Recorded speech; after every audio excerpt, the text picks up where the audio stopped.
Today on the Travel Magazine, we'll visit the Bavarian town of Bamberg, Germany. But first, to the city by the bay, San Francisco, California.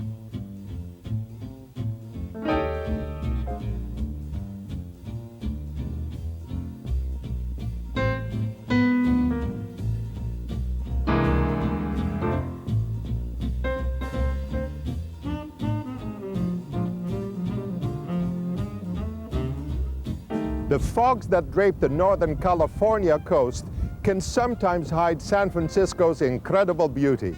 Hi, I'm Jake de Boer and welcome to this edition of the Travel Magazine. San Francisco is one of the most painted, filmed, photographed, and talked about cities in the world.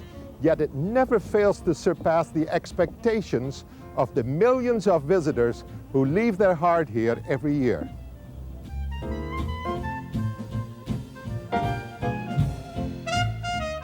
San Francisco is in many ways a small town with dozens of districts and neighborhoods that give it its charm and character.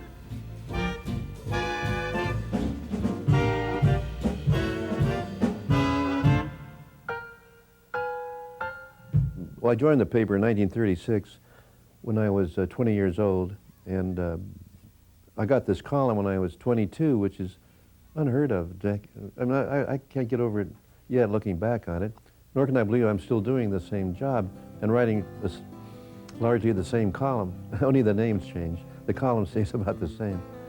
These columns are embarrassing. I'm so in love with this place. I can't find anything wrong with it. And people finally, say, isn't there anything wrong with this city? By heavens, I've never read such praise for a place in my life. I said, no, I really mean it.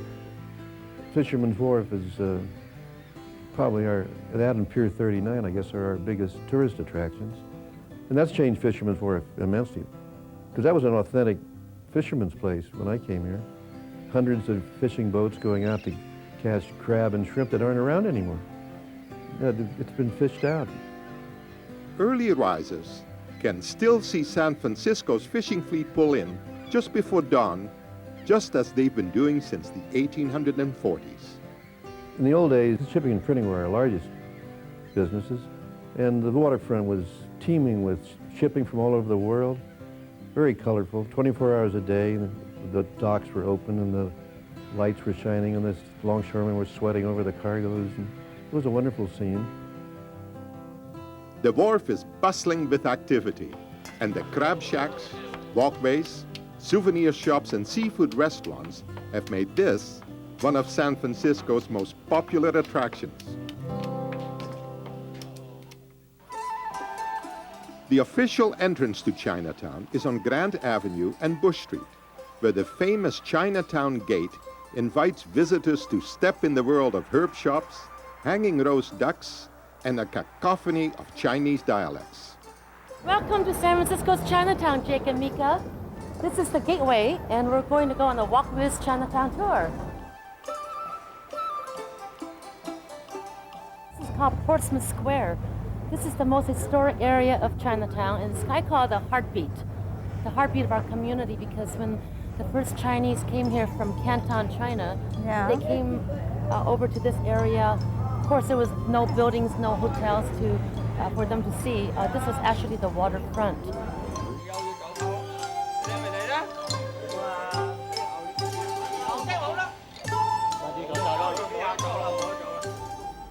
Today, this park serves as a social center for men and women.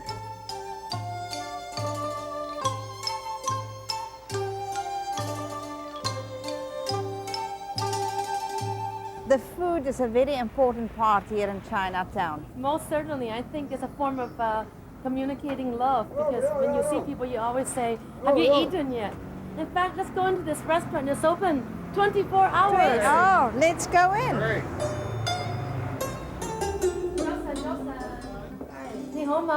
Nice to meet you. We're going to try some of the vegetarian dim sum here. Mrs. Ling, can we have this one? This is called siu mai.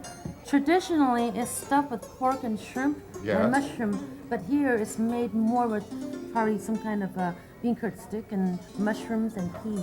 Excellent. Okay, so we'll try that. What else looks good to you, Jake? Is this our lunch or is it a snack? No, it's just a snack. We just walk around and eat our way through Chinatown.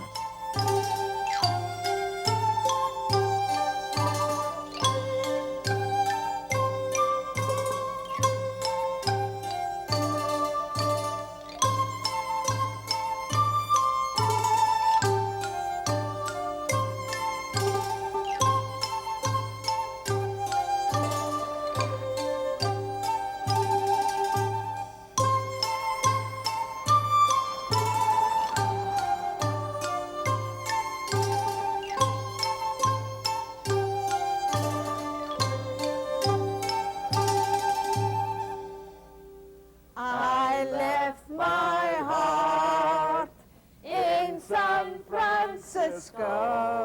That's enough. Let's go to the cookie factory. These cookies here, the Golden Gate Fortune Cookie Factory, are made daily fresh. And this lady here is named Oi. And if you notice what she's doing here, she's taking the cookies out from the burner, the griddle. Yeah. But in the beginning stages, you see the batter. It juts out like pancake, a crepe.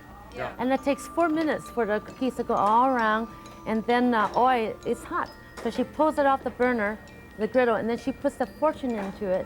Then she shapes it into a fortune cookie. And then she has to let it set, because if she doesn't let it set, it will just fall apart.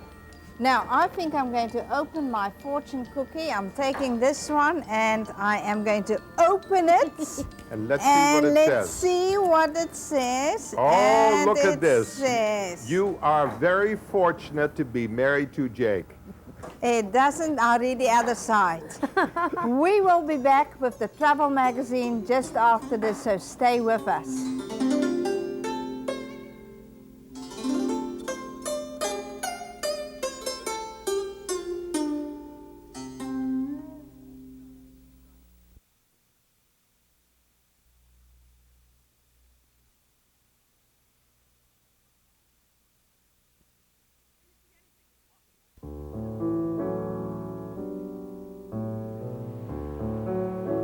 The Golden Gate Bridge is one of the engineering wonders of the world.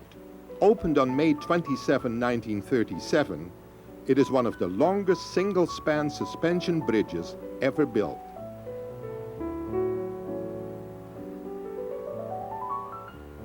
Sometimes the tourists come through and they're from out of state and the kids are rolling in the back seat of the car.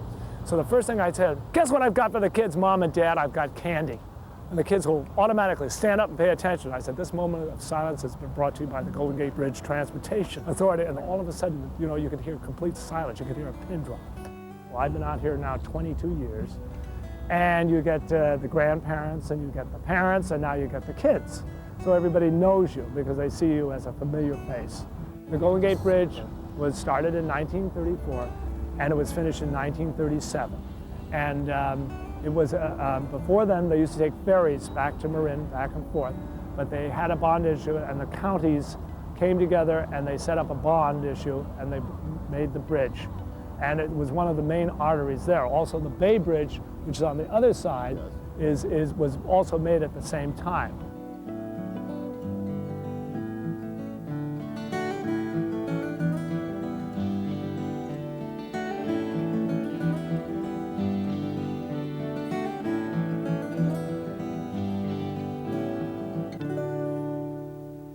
Ferry boat era was, I think, was San Francisco's golden age. We had the ferry boats, and Alcatraz was still a prison, not a tourist place.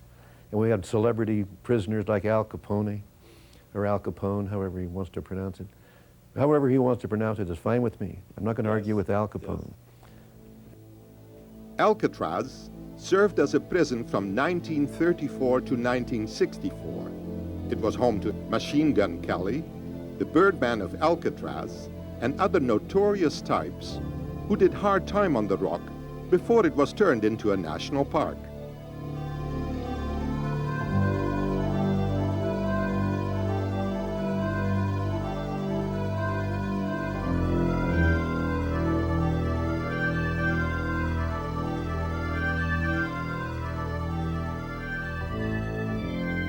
Standing on the slope of Nob Hill, the elegant Ritz-Carlton Hotel is one of the city's architectural treasures. The building is one of San Francisco's really most special buildings. It was originally opened in 1909 as the headquarters for Metropolitan Life Insurance. We got involved in 1987, spent 4 years basically taking the inside of the building out and starting all over again, and opened the hotel in 1991. And the result today, when you look at the paper? Well, it's unbelievable. Today we were proud to find out that we had won AAA's 5 Diamonds, the highest accolade in the hotel industry. The pride of the Ritz-Carlton Hotel is its dining room, where renowned chef Gary Danko has created a restaurant with a distinct San Francisco identity. Well, Gary Danko is indeed a very talented young man. He's been responsible for a big part of the success of this hotel. I would say at the Ritz-Carlton in the dining room in particular, okay, fire 21, 3 roast lobster, 1 New York rare, 1 rack medium rare, 1 duck. I think that here we have a very special restaurant. People come here for special occasions, and what we want to do is, you know, they don't want to control their calories, although we watch a lot of that. They want caviar, they want foie gras, they want lobster. I haven't tasted, but it looks gorgeous. So darling, why don't you eat it? I am going to eat it. This must be your treat, Jake. Our restaurants are world famous, just like the city. We're one of the great eating cities of the world. We have every kind of restaurant you can think of. Many of the gold seekers who came here in the early days were French and German and Chinese, and they all brought their cuisine and their culture with them.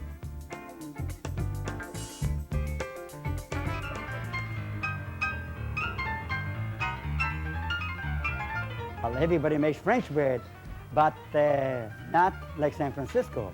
San Francisco is a great, great, great city, and we got the great temperature, and our bread comes beautiful. Beautiful, really beautiful.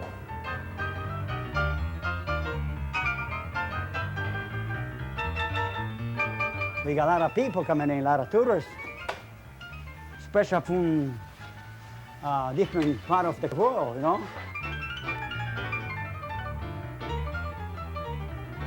People, they come in from all over the world to shop on this beautiful little store.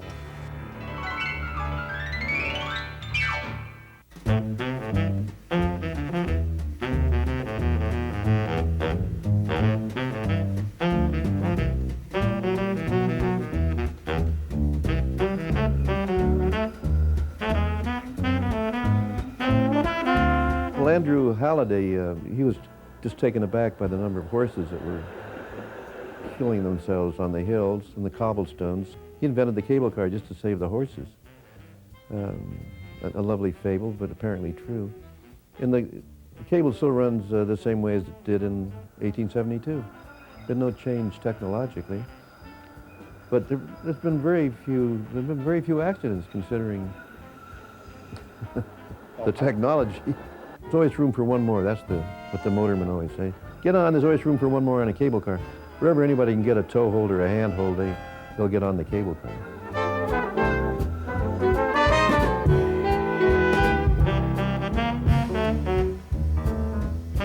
When I came here, there were about 7 cable car lines. Now we just have 2.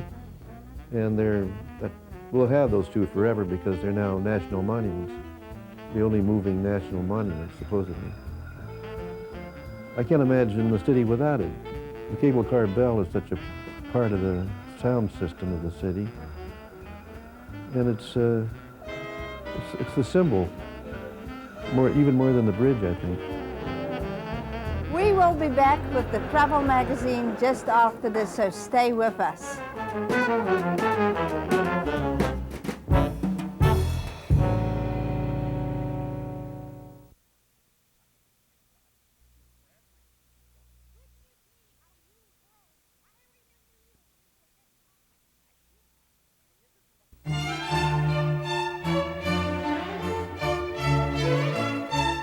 Bamberg's 1,000-year-old history has molded the town, given it dignity and serenity, and matured it to a city unique in itself.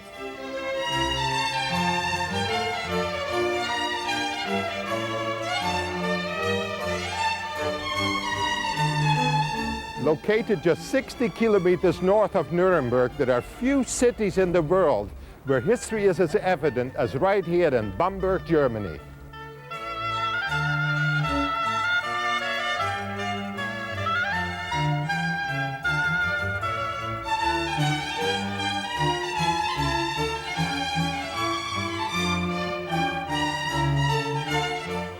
Bamberg was very lucky and was never destroyed, and so all the times and all the epochs brought their face onto Bamberg, brought their influence onto the town.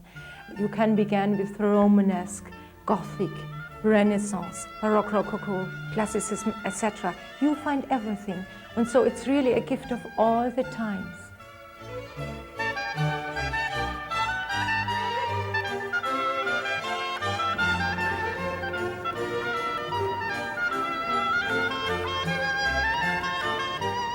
Bamberg, Germany on bikes. It's a good way to do it, huh? But you never told me to bring clothes for biking.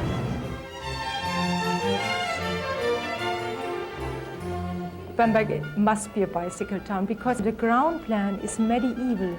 It's like a Gothic ground plan with small streets, little lanes, and you cannot find car parks and you cannot find space where to leave your car. It's very difficult.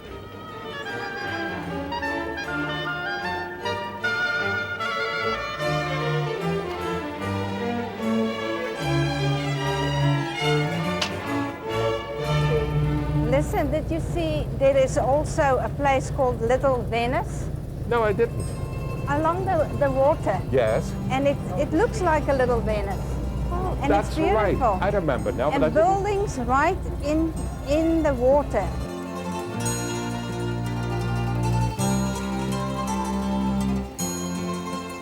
You have seen all these romantic little houses. It's a row of fishermen's houses. And in former times, the fishermen made their living out of fish. But nowadays, you can't make your living anymore on fish. And this romantic row is called Little Venice.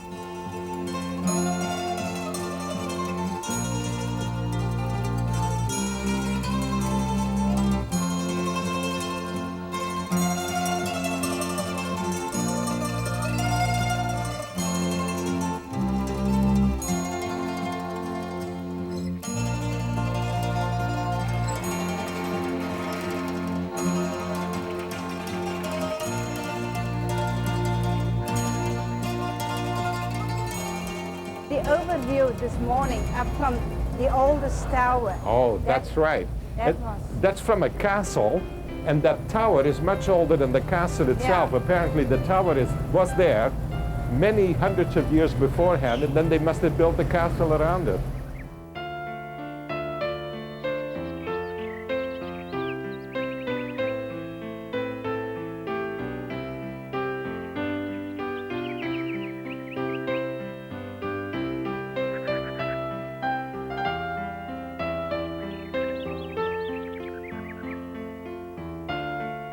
Discovering Bamberg by bicycle proved to be the best way to travel.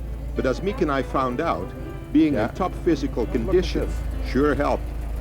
Come on, Jake.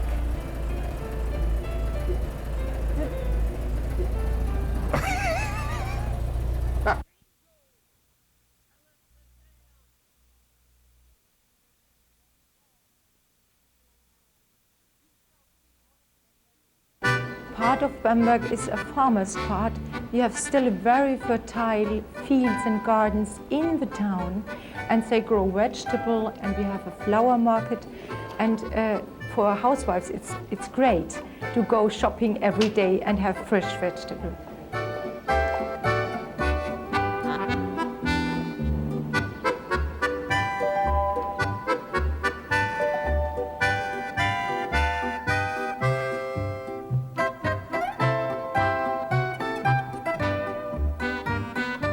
As soon as sun is coming in spring, we are very happy because then our outdoor cafes open. And so we say, it's spring, it will be summer. And we sit outside whenever the sun is shining in the streets. It's like an Italian atmosphere.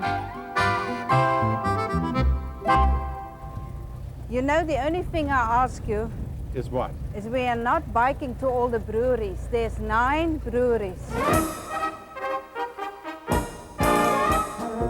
People like to drink beer, and they drink a lot, really. And so we have in our town 9 private breweries, and in the area around Bamberg are 90 breweries. Nearly every village has a brewery, because it's the main thing to drink, and it's very beloved.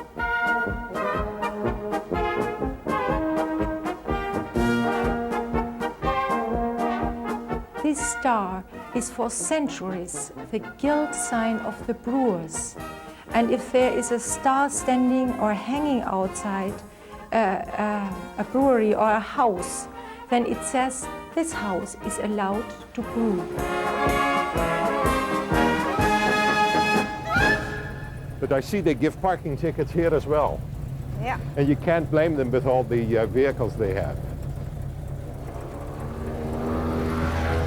Maybe we should have had scooters. The Imperial Cathedral with its 4 spires and the Old Town Hall, anchored like a ship in the middle of the river, are among Bamberg's most famous buildings. It's the center of the town. And the cathedral is the third. The first one was built by Henry II, the saint, and his wife Kunigunda. It burned down. A second one was built, and it burned down as well at the end of the 12th century. And then Henry and Kunigunda became saints, and they started to build a new one, a beautiful one, a big one. And this cathedral was finished in 1237. Thousands and thousands come to see the horsemen. You call it Bamberg rider or horseman or equestrian statue. And it came into existence at the end of when they built the cathedral. And the horseman is unknown. He is a secret. Michael's Church is a former monastery, and the church is a Gothic one, and we saw the facade. And the facade, you have seen this beautiful Baroque facade. All the churches were changed into Baroque appearance. Baroque was modern and very representative, and you have seen this beautiful facade which was put in front of the older Gothic church.